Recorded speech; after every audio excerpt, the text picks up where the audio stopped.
single flicker of light across chipped blue-gray wallpaper. The corridor is silent. Your footsteps echo too loud. You pause at the closed door. Room 106. Rusted brass numbers stare you down. Your breath becomes a whisper. Don't go in, your inner voice pleads. Your hand reaches for the tarnished knob, hesitates. A heartbeat crackles. The lock clicks. Not you. Something behind this door knows you're here.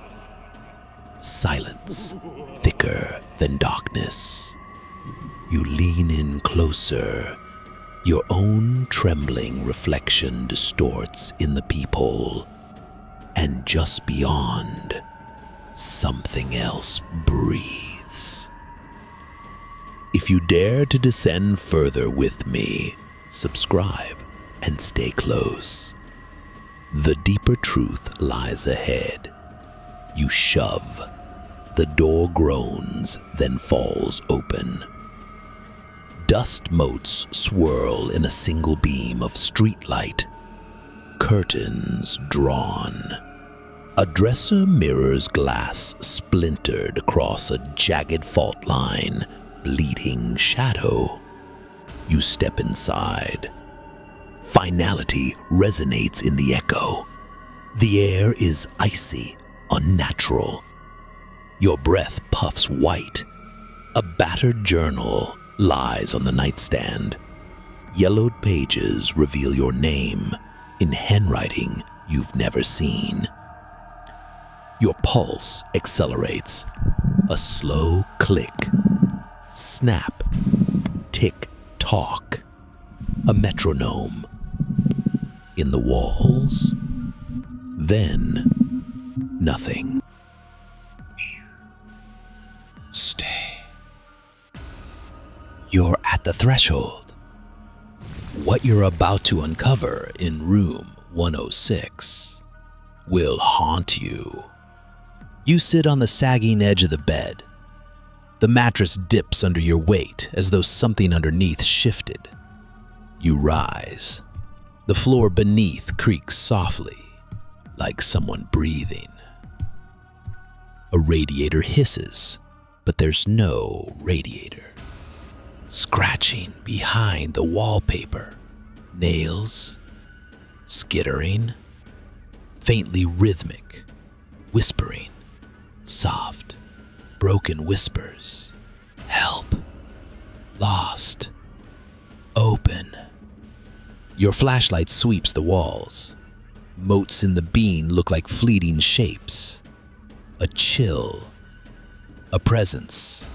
Just behind your shoulder. You turn. Nothing but peeling paint. Your heartbeat drums in your ears. You wonder, why you? Why now? Room 106 doesn't trap intruders. It invites them, consumes their fear, and buries them in its silence. A photograph hangs by the window. It's you, smiling, at a place you don't remember visiting. A family trip, school play. You can't place it. The edges of the photo darken, curling inward. A shadow flicks behind it.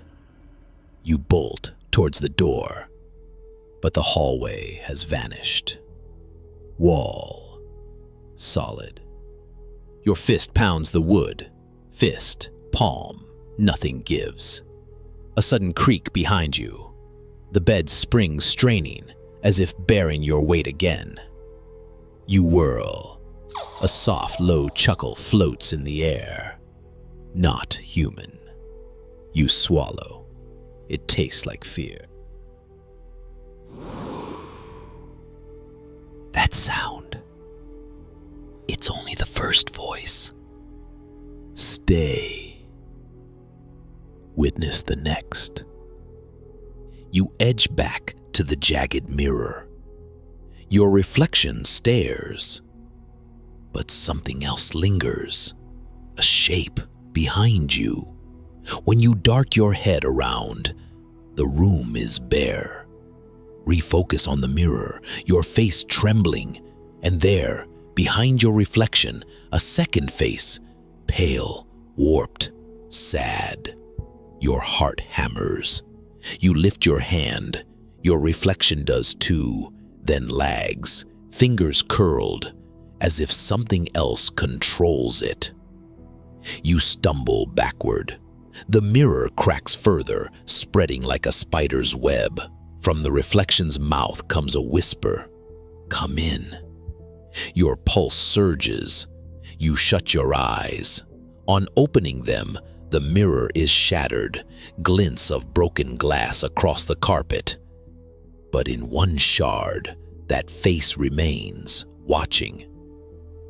Silence, too heavy to breathe. Kneeling, you search the room. Nothing makes sense. Then, the nightstand drawer. You pull it open. Inside, an old Polaroid, blurry, dark. You kneel to inspect. It's room 106, that same bed, that same lamp. And there, you laying on the mattress, lifeless, eyes hollow, your name scrawled on the back, next. Your knees buckle. The lamp clicks on behind you, cold light. You snap your head around. It's darkness. But the lamp in your hand is now on the desk, alone. Your own voice echoing, next. Your chest tightens, fear pooling. You're not ready for what's next, but here it comes. Watch. Time warps. You glance at the bedside clock. Its hands spin backward at impossible speed. You close your eyes, open them. The room resets, the curtains fresh shut, the mirror intact again. A sudden knock on the door, slow, repeated 3 times. Your breath catches. You move. Another knock. 5. Your fingers brace the knob you dare not open. Then, silence. The nightstand drawer snaps shut itself. Everything's reset, yet you're changed. Whispers multiply into unintelligible echo chatter. Italian, Latin, ancient. Walls breathe. You press a palm to the wallpaper. It feels warm, pulsing. Fingernails scratch beneath the plaster. One whisper repeats, "Torna, Torna, return, come back."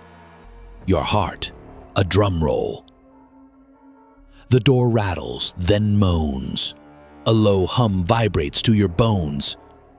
The edge of panic and a strange familiarity. You realize you've heard this before, but where? Flash, yellow kitchen. Mother's voice, "Be careful," distant, echoing. Flash, hallway at home, quiet tile floor, you step. Flash, you as a child, staring at your reflection in the mirror in fear. You stumble to the dresser. A key sits atop it, antique, ornate.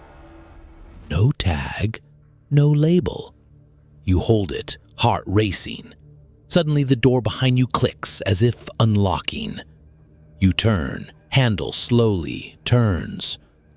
The key in your hand rattles.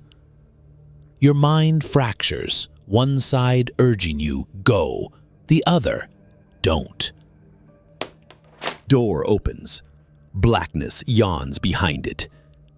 You step through. Air thick, sour. You're standing in a long hallway, endless. Lights flicker. Rooms line both sides. 106 repeated on every door, as if multiplied into infinity. You walk. Carpet muffles your steps. From behind you, Footsteps. Slow. Not yours. You quicken pace. They match. Syncopated. Light flickers. Floorboards creak ahead.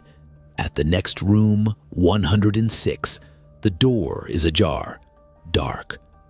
Do you dare see what's behind the next door? Keep watching. Inside, a group of silent, dark silhouettes stand facing the far wall. Their forms blurred. No faces. Your voice catches in your throat. Hello? They don't turn. You approach. Carpet squishes. Something wet. Your reflection in puddled darkness. Blood? Water? You step closer. Floor groans. Behind you, a hush falls. They begin to count.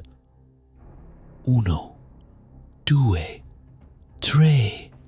Your pulse races, echo in walls. You back away.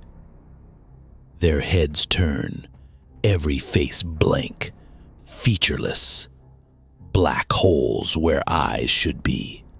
They whisper, next. Your legs freeze. A flash of your childhood self appears beyond them. You, small, frightened, looking back into this same corridor. Your child self beckons. You realize room 106 has been calling you since childhood. Always next. Your chest shudders. You step forward.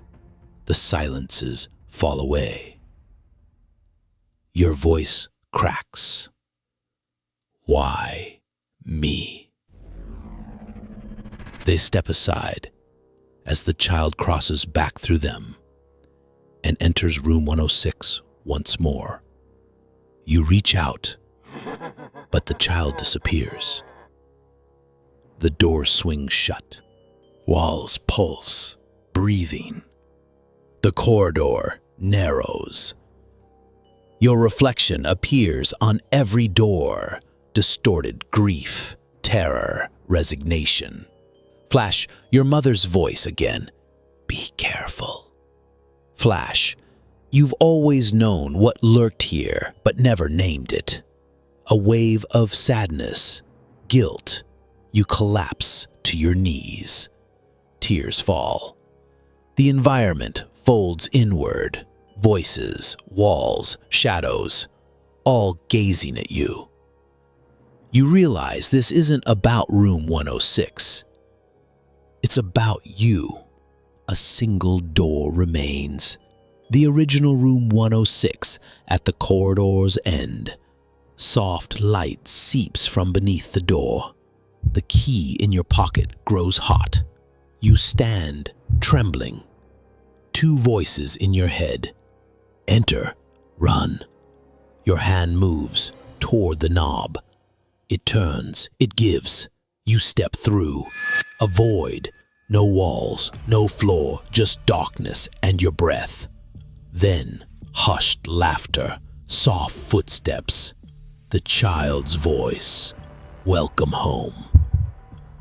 From the shadows, a figure emerges. Your own silhouette, drained of hope. It smiles, a slow, sad curve. Your heart clenches. The figure reaches for your hand.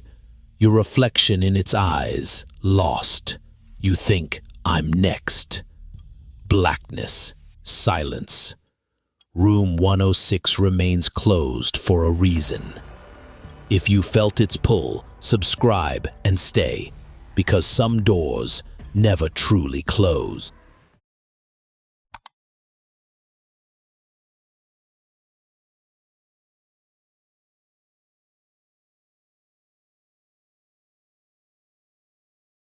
Welcome to the Deep Dive.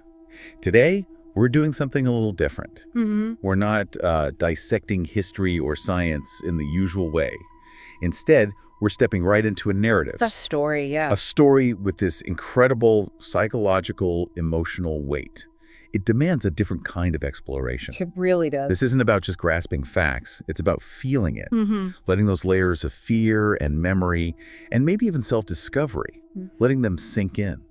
It's an interesting shift for us, definitely, because stories, especially ones that dive deep into subjective experience like this one, they can tell us so much about, well, the human condition. As much as factual reports sometimes. I think so, yeah, in a different way, of course. They offer this unique lens, kind of unfiltered, into our own inner workings, our anxieties, how we perceive reality itself. And our source today is O Segredo Sombrio do Corto 106, The Dark Secret of Room 106. And it really pulls you in, doesn't it? From the very first words, it doesn't just invite you, it almost compels you into its world. Yeah, it demands more than just attention. It asks for introspection. Exactly. So our mission today is to carefully, slowly, unpack the experience of Room 106. Explore what it all means for the psyche. We'll keep that darker, thoughtful, emotional tone throughout. So maybe take a breath, Prepare yourself. because some doors, well, once they're open, they don't always close again. Let's start at the beginning then. Right, the very start of this, descent. Let's call it the foreboding invitation, stepping towards the abyss. Okay. The scene is set so effectively even before you see the door. You're in the silent corridor. Yeah, the silence is heavy. Your footsteps echo, maybe a bit too loudly. There's this single weak light flickering, Barely lighting anything. and it just catches the chipped blue-gray wallpaper. And then, there it is. Stark. Yeah. Room 106. Those rusted brass numbers, they feel like they're looking back at you. Yeah, almost acknowledging you. And that stillness you mentioned, it's not just quiet, is it? It's weighted. It amplifies everything happening inside the protagonist. Before anything truly happens. Precisely. That wallpaper, the rusted numbers, they're not just details. They immediately give this sense of decay, of neglect. But also something waiting. Waiting, exactly. Something old, maybe malevolent. It sets you up to feel like you're trespassing, walking into something that's been patient. And right away, that internal conflict ignites. There's a voice inside. Don't go in. Your inner voice just pleads. It's that basic survival instinct, right? Retreat from danger, the unknown. But there's that pull. An inexplicable, almost magnetic pull towards that door. Your hand moves, almost like it's not yours. Against your will? Reaching for the doorknob, Mm. a pause, breath held, and then a heartbeat. Crackling. Is it real? Is it in your head? You don't know, but it's intimate, unnerving. That tension, that pull against better judgment. It taps into something deep in us, doesn't it? What do you think draws us to places like that? Places that promise fear, discomfort. Well, it could be curiosity, obviously, or maybe a need for closure on something, but maybe something more primal. Like what? Like psychologically, we're sometimes drawn to the forbidden, the unknown, maybe as a way to confront our own repressed fears, subconsciously, of course. Like facing the abyss in fiction helps us face our own inner abyss. Kind of, yeah. Like a strange form of exposure therapy, but without the therapist or the safety net. So is the character choosing this, or are they being led? That's the question the text leaves hanging, isn't it? Is it free will, or is something older, something that knows them, pulling the strings? And then comes a real violation. Before the door even opens properly, The click. the lock clicks. Not you. Something behind this door knows you're here. It's so deliberate, intelligent almost. That loss of control, that feeling of being known by something unseen, it's immediate, chilling, It suggests you weren't just found by chance, you were expected. like a piece in a game. The psychological weight of that is immense. Yeah. Being watched, anticipated, it strips away any comfort of anonymity. You're not just an observer anymore. No, you're marked, targeted. How does that immediate invasion of your agency, that loss of control right at the start, how does that hit you? It's an assault on your autonomy, isn't it? A declaration that you're just a pawn now. Exactly. It plays on that deep fear of losing personal sovereignty. And then the first visual hint of something. Wrong. Alien. The peephole. Your reflection trembles, distorts in the people. Mhm. And just beyond it, something else breathes. That distortion. It's more than just optics, isn't it? It feels like a metaphor. For the self being warped by fear. A preview of the unraveling. Precisely. And that breath. So close, so alien. It's the first solid proof of another presence. And it's not human. It's masterful horror writing. Corrupting your own image right away, it signals a threat deeper than just a monster. It suggests the room can warp your identity. And the breath. So intimate, yet so wrong. It hits that primal fear of the unseen thing, sharing your space, knowing you're there. It makes you pause, doesn't it? Ask yourself, what's the most terrifying part of that? Being known by the unseen. Is it the vulnerability? The loss of privacy? Or the implication that you were meant to be there, part of some plan. The story's just begun, but the foundation for this deep existential dread, it's already perfectly laid. Yeah. So we've had the invitation, the awareness. Now we cross the threshold. And it's not gentle. It's forceful. Final. You shove. The door groans, then falls open. Dust motes swirling. That single beam of light. But then, as soon as you step inside, the door slams behind you. No wind. No hands. Just that sound. Finality. It resonates. It's not just a room anymore. It's a trap. Or destiny. The finality of that slam. It underscores the room's power, its independence from physics almost. Right. You're sealed in, no retreat, no illusion of control left. It sets that tone of inescapable confrontation. Whatever's in here, you have to face it. It's a psychological shock. The safety net is just gone. And the environment itself screams wrongness. The air is icy unnatural. So cold your breath puffs white. It's sensory disorientation. It hits your body directly, telling you this isn't the normal world. Your own breath, a sign of life, becomes this visible marker of the uncanny. The body reacting like that. It's powerful in horror, isn't it? Absolutely. That extreme cold, the visible breath, they're not just descriptions, they actively build the terror. Your own body confirming something is fundamentally wrong. It bypasses your rational mind and hits those primal fear responses, establishes the unnaturalness right away. It makes the horror feel real, tangible. And then the first, truly personal, jarring discovery. Something that messes with your identity. The journal. On the nightstand. Battered, yellowed pages. And inside, your name in handwriting you've never seen. Oof, that's a violation. How is that possible? Your name, not your writing, in a place you've never been. It just destabilizes everything. Your sense of self, reality, your history. That's a direct challenge. It's brilliant psychological destabilization. Your name is core to who you are, right? Your history, anchored by things you recognize. Handwriting. Exactly. Finding your name in an unknown hand, in this context, it creates this intense cognitive dissonance. So what could it mean?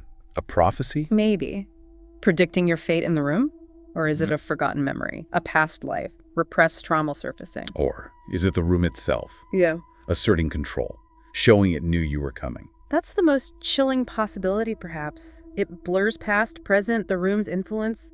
It challenges your whole idea of who you are. And underneath all this, a sound starts. Relentless, unnerving. A metronome. A slow click. Dot snap, dot tick-tock. A metronome in the walls. Not just a clock ticking, a metronome, implying rhythm, control. A countdown. That's the fear, isn't it? Is it counting down to something? Your sanity breaking? Is it the room's heartbeat? Slow, deliberate, marking time as it consumes you. Or just time running out, this relentless force. Marking your descent. The idea of time itself becoming a weapon? It's profoundly unsettling. It implies you have no control, even over your own temporal existence. The precision of it. Yeah. It suggests something controlling it all. Definitely. Okay, so we're inside. The door's slammed. The air is wrong. We've found the journal, heard the metronome. Where does it go next? Deeper in. The whispers of reality fracturing start to get louder now. This next part echoes from within. This is where the erosion really begins. Okay. You sit on the bed, it sags, and the mattress dips as though something underneath shifted. Subtle, almost deniable. Exactly. These aren't jump scares. They're these little invasions of reality designed to make you doubt. It's insidious. The creaking floor like someone breathing, the radiator hissing, but there is no radiator. The mattress moving. Microanomalies. And they add up, don't they? They sow doubt, paranoia. It's like psychological gaslighting. Making you question your own senses, your own mind. When reality shifts just slightly, your brain struggles. It creates this fertile ground for fear long before anything truly terrifying appears. The room uses your own perception against you. Undermining that basic trust in what you see and hear. It's true genius, weaponizing you against yourself. And then, Yeah. the whispers start, and sounds. What kind of sounds? Scratching behind the wallpaper nails, skittering, and alongside that, soft broken whispers. Help, lost, open. Oh, wow. The desperation in those fragments. It's palpable. You feel surrounded by trapped things, entities. And it creates this urge, doesn't it? To understand, maybe even to help, despite the terror. Who is lost? Who needs help? What needs to be opened? It hints at a history, a legacy of suffering in room 106, maybe connecting to past victims. A collective cry, an echo of despair. Yeah, and it resonates with the protagonist's own fear, subtly drawing them into empathy even as they're terrified. And then we get that classic horror moment, but with an internal spin. The presence. A chill, a presence just behind your shoulder, you turn nothing but peeling paint. It's not about seeing something, it's the feeling. Visceral, being haunted from within. That breath on your neck sensation. And it forces that question, is it real? Or is your own mind creating it, manifesting your anxieties? Which leads to that philosophical point, doesn't it? Is the presence external or a manifestation of the protagonist's own fear? Guilt, maybe?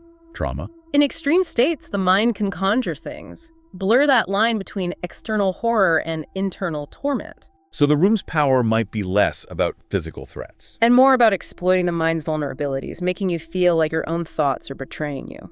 The horror of self-betrayal. The monster being partly you. Which culminates in this chilling realization about the room's intent. Room 106 doesn't trap intruders. It invites them, consumes their fear, and buries them in its silence. That shifts everything. The room isn't passive anymore, it's active, predatory. Not just a place, a feeding entity with purpose. The idea of a place feeding on emotion, on fear itself, it's deeply disturbing. Turns the environment into a predator. To be consumed by fear suggests being drained, absorbed, dissolving. And buried in its silence. That implies more than just physical death. It's obliteration of identity, being silenced, reduced to nothing. Is it physical?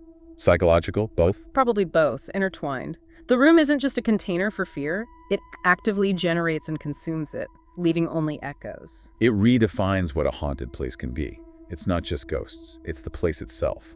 A chilling concept. Okay, so reality is fraying. Now we hit the first fracture, entrapment and mockery. This is where subtlety gives way to outright impossibility. You find this photograph. Where? Hanging by the window. It's you, smiling, at a place you don't remember visiting. Oh, that's deeply unsettling. An assault on your history. A photo of you, unknown context, and the edges.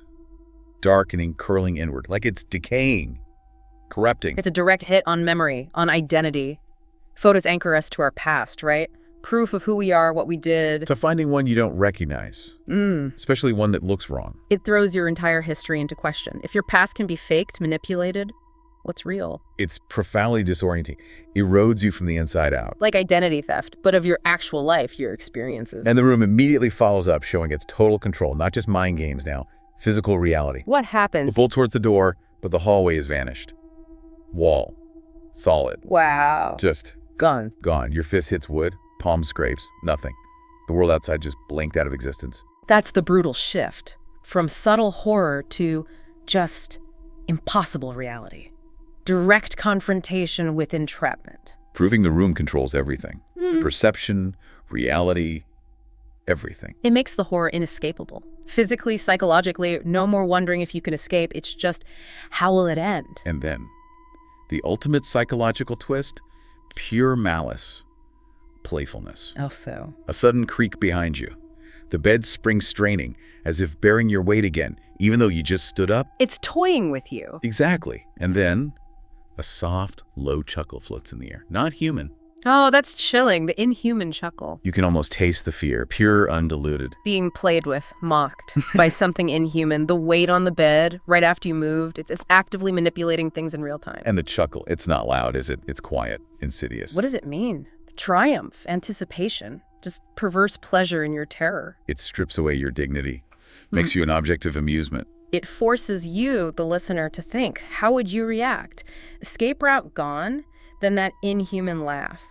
What does it represent in this story's landscape? Is it the room's voice or your own mind breaking? It feels deeply personal, aimed right at your soul. Okay, so physical entrapment, mockery.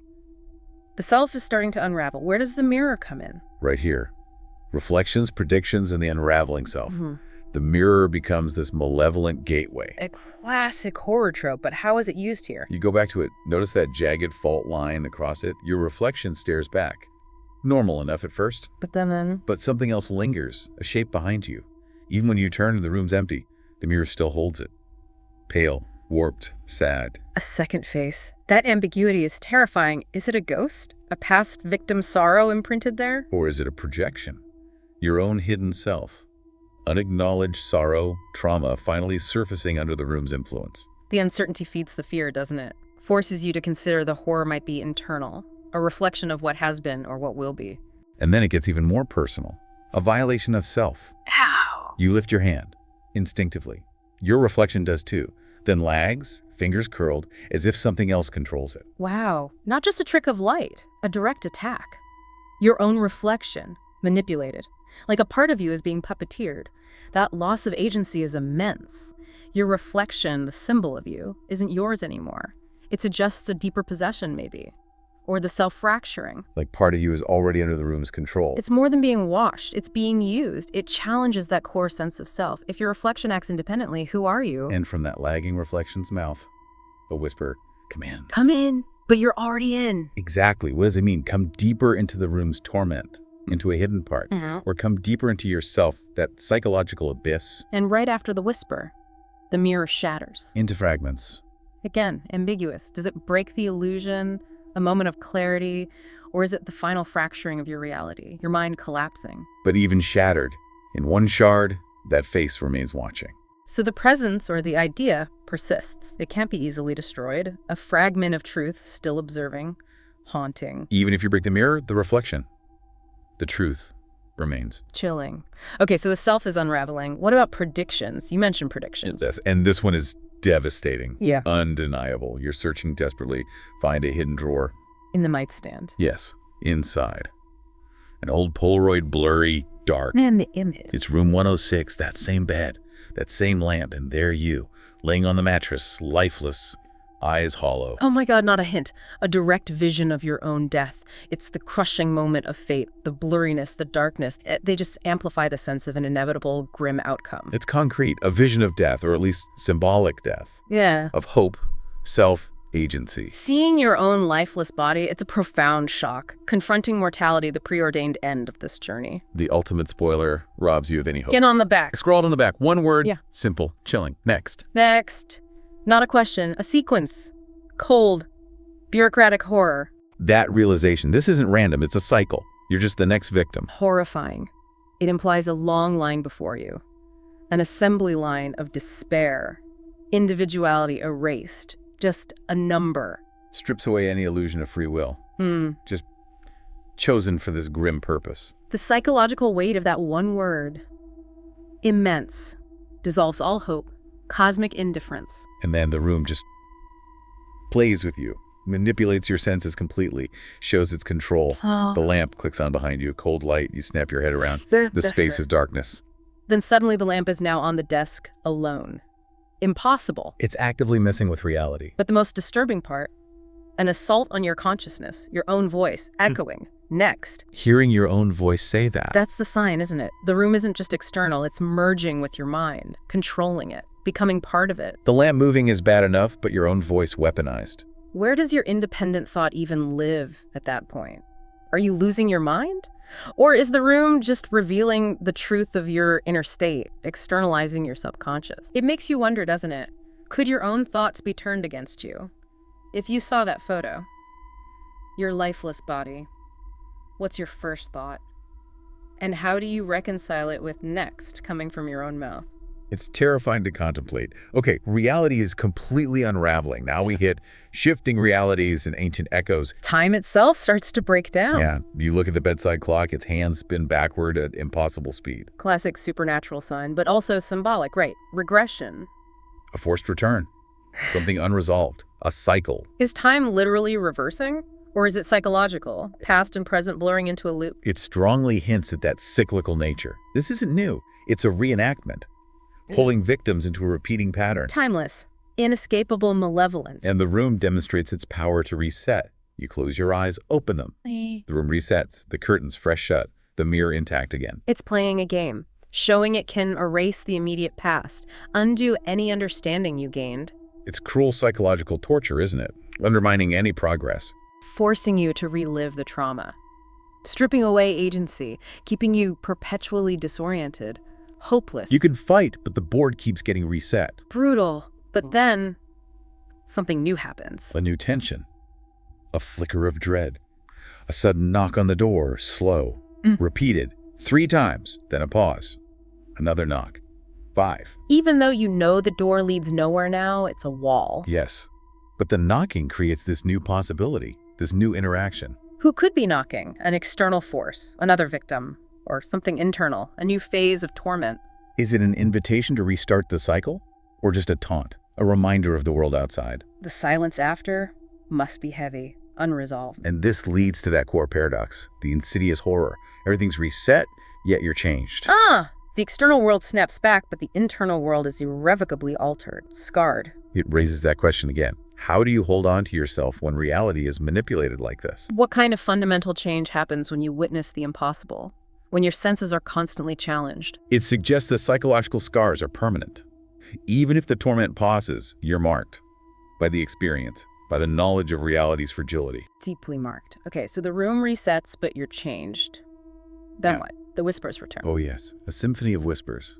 And a strange familiarity starts to creep in. Tell me about the whispers first. Whispers multiply into unintelligible echo chatter. Italian, Latin, ancient. A cacophony. Suggesting multitude, ancient power. A chorus of timeless suffering, the unknown ancient languages. They add to the dread, don't they? Hinting at something timeless, maybe a collective consciousness of victims, or something primordial. It's an overwhelming, unknowable force, an auditory assault suggesting ancient, pervasive terror. And the room itself, it's not static anymore. No, it's alive, hostile. Walls breathe, you press a palm to the wallpaper, it feels warm, pulsing. The environment itself is a living entity. Oh, that's invasion on another level. The blurring of boundaries is complete. It's not just a place, it's a sentient, hostile organism. The psychological weight of knowing your surroundings or breathing, feeling, intensifies the entrapment. Nowhere is safe. It's like the room is becoming an extension of your own terrified internal landscape. But amidst that chaos, one phrase cuts through. Yes. Repeating. Chillingly clear. Torna, torna, torna. Return. Come back. Italian, maybe? But the intent is universal, a command. It's deeply intriguing. That demand to return, it implies a pre-existing connection, doesn't it? A relationship with the room. Or what it represents. Is it calling you back to yourself? A buried card. Back to a dark fate. A cycle you were always meant to re-enter. It resonates with this disturbing pre-knowledge. Like the room knew you'd be back, compelled to return. It's the most chilling realization yet. The core of it all. What is it? The edge of panic and a strange familiarity. You realize. You've heard this before, but where? That connection. The current terror linking to a buried memory. A horrifying recognition. That strange familiarity. It's the horror of realizing this isn't new. It's a re-emergence. Something repressed from your own past, maybe childhood. So room 106 isn't just external. It's a manifestation. A mirror to an inner turmoil. A personal, forgotten wound. The terrifying possibility that the source of your fear has always been inside you, waiting. It makes you think. Have you, listener, ever had that unsettling deja vu? Felt a frightening moment repeat? How might forgotten experiences shape our present fears? Lead us into nightmares that feel destined, calling us home. What interpretations do you have of those ancient whispers, that dawning familiar dread? This familiarity leads us right into memory, choice, and the endless hallway, doesn't it? Exactly. The protagonist starts getting these fragmented memories, flashes of childhood shattering the present. They what? Flash, yellow kitchen, mother's voice, be careful, distant, echoing. Flash, hallway at home, quiet tile floor. You step, flash. You as a child staring at your reflection in the mirror in fear. These aren't random. They're puzzle pieces. The mother's warning. The familiar hallway. The child afraid of their own reflection. It all points to a childhood origin for that familiar dread. A deep trauma, a core connection to early experiences. It suggests room 106 isn't random. It's been part of this person's story all along, a seed planted years ago. And as these memories surface, an object appears. Symbolic. A key. A key sits atop it.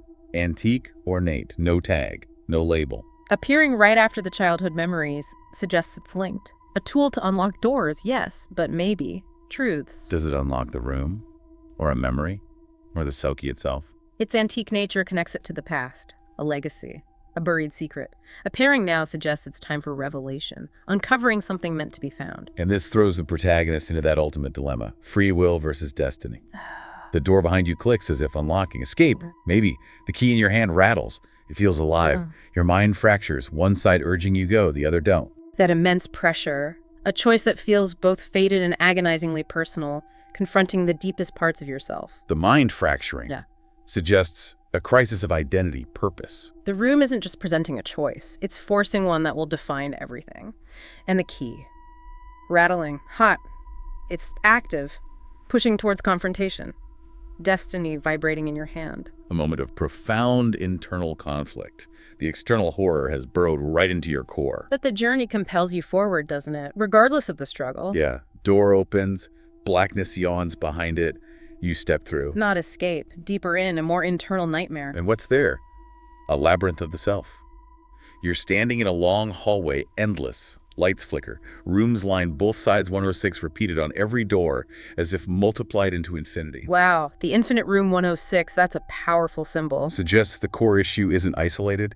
It's pervasive, inescapable, endless. Not one room, but a cycle, or a fundamental part of consciousness. If every door leads back to 106, the problem isn't external, is it? It's intrinsic, a psychological labyrinth built from your own fears, an internal struggle you can't outrun. You literally can't outrun yourself. And as you walk, desperately, through this infinite nightmare, the pursuit begins. Footsteps. From behind you, footsteps, slow, not yours. You quicken pace. They match syncopated. Oh, that's chilling, relentless, an inescapable shadow, perfectly in step. It's unsettling because it implies the pursuer isn't separate, can't be evaded. It suggests it's an aspect of the self, inescapable, your own shadow, your fears, your trauma, inevitably catching up. Your internal demons literally having footsteps, matching your rhythm. A powerful metaphor for that relentless internal pursuit. In the next room, 106 door, already ajar, inviting you deeper, confirming the inevitability. Which brings us towards the chilling climax, confrontation with the self and finality. Okay, you step into that next open door. Inside, a group of silent, dark silhouettes stand facing the far wall, their forms blurred, no faces. Faceless figures, archetypes of the unknown, or previous nexts, victims consumed, stripped of identity, echoes. The lack of features makes them terrifyingly impersonal, yet their presence is profound. What are they? Witnesses, judges, past victims absorbed into the silence, sentinels. Their ambiguity amplifies the dread, forcing you to confront the possibility of becoming one of them. And then, the reflection. Not in a mirror this time. Where? In puddled darkness blood. Water. That ambiguity, sickening. Is it literal, a sign of violence, or symbolic? Emotional bleed, grief, guilt. It's deliberately unclear, isn't it? Allows the horror to resonate personally. Could be physical, could be spiritual, or both. The mind struggles to categorize it, amplifying the fear. A chilling visual metaphor for a deep wound, and then... an ominous chorus starts. They begin to count -1.2. Silhouettes. Yes. Their heads turn, every face blank, featureless. Black holes where eyes should be. They whispered, next. The ritualistic counting, the blank faces, culminating in next. It confirms the fate, absolute, undeniable. The foreign counting adds that ceremonial feel. Ancient, inescapable. It seals the prophecy of the Polaroid. The black holes for eyes. Utterly dehumanizing. No empathy, just instruments of the design. Next becomes this moment of crushing despair, stripped of significance, just the next number. But right then, amidst that despair, the core revelation, the terrifying aha moment. What is it? A flash of your childhood self appears beyond them. You, small, frightened, looking back into the same corridor, your child self beckons. The child self beckoning. Oh, wow. That's pivotal. It confirms the journey is deeply personal, rooted in childhood. And the devastating truth hits. You realize Room 106 has been calling you since childhood, always next. That's the moment that recontextualizes everything. The child isn't just memory, it's active, beckoning. Confirming Room 106 isn't random. It's internal struggle, trauma, fear, manifesting, pursuing you across a lifetime. What does it mean to be called by your own past, to have this reckoning with something from childhood that silently shaped you, constantly whispering, next? The silences fall away. You finally understand. The monster was always connected to you, the ultimate internal reveal. And with that truth revealed, the environment responds. The flood of emotion, a personal abyss. Yes. Walls pulse, breathing, the corridor narrows, your reflection appears on every door, distorted grief, terror, resignation. The room is now explicitly an extension of the inner landscape. The reflections confirm it. Grief, terror, resignation. The external horror is just manifesting the internal state. Physical world bending to the weight of inner turmoil. And those fragmented memories, they solidified. Into crushing understanding. Flash your mother's voice again. Be careful. Flash, you've always known what lurked here, but never named it. The weight of that repressed knowledge. Knowing, but suppressing. It's immense. It's the breaking point. Collapse. Tears fall. The shift from terror to overwhelming sadness. Guilt. Significant. What is the guilt about? What past trauma? What truth about the self was repressed for so long, only to be violently unearthed now? A complete emotional breakdown. Surrender to a truth long avoided. And then, the ultimate, inescapable truth laid bare. The environment folds inward. Voices, walls, shadows, all gazing at you. You realize this isn't about room 106, it's about you. That's the core, the philosophical heart. If the external terror is just a reflection of internal struggles, what does that mean for fear, trauma, healing? Can we escape ourselves if our inner world dictates our outer reality? It forces that uncomfortable thought. Sometimes the biggest monsters are internal. What does it mean for a place, a nightmare, to be about you? What are your interpretations, listener, of that sadness, that guilt? It's not just a haunted house. It's a haunted mind. Which brings us to the end, the final threshold. Acceptance or annihilation? After all that unraveling, that self-realization, one door remains. The original room 106, at the corridor's end. Back to the beginning, but transformed by the journey. Soft light seeps from beneath the door, deeply ambiguous. Hope, peace, or a final deceptive lure. A complete terrifying full circle. That light, it could be anything. A chance, or a trap, and the key. The key in your pocket grows hot, active, vital, burning with the weight of the choice. The final turning point. No going back after this. And standing there, that internal struggle peaks, agonizing. Two voices in your head, enter, run. The primal scream of conflicting instincts. The choice isn't just a door anymore. It's confronting or fleeing your deepest self. An ultimate test, or final surrender. The internal battle distilled. Face the truth, or try to escape the inescapable. The hand moves to the knob, it turns. A decision made. Or fated, surrender to the inevitable. You step through, a void, no walls, no floor, just darkness in your breath. Ultimate emptiness, surrender, dissolution, no external anchors left, just the raw self. Then, hushed laughter, soft footsteps, and the child's voice. Chillingly familiar, welcome home. Profoundly unsettling. Is it reunion or sinister invitation, absorption into the silence forever? The void is that ultimate stripping away.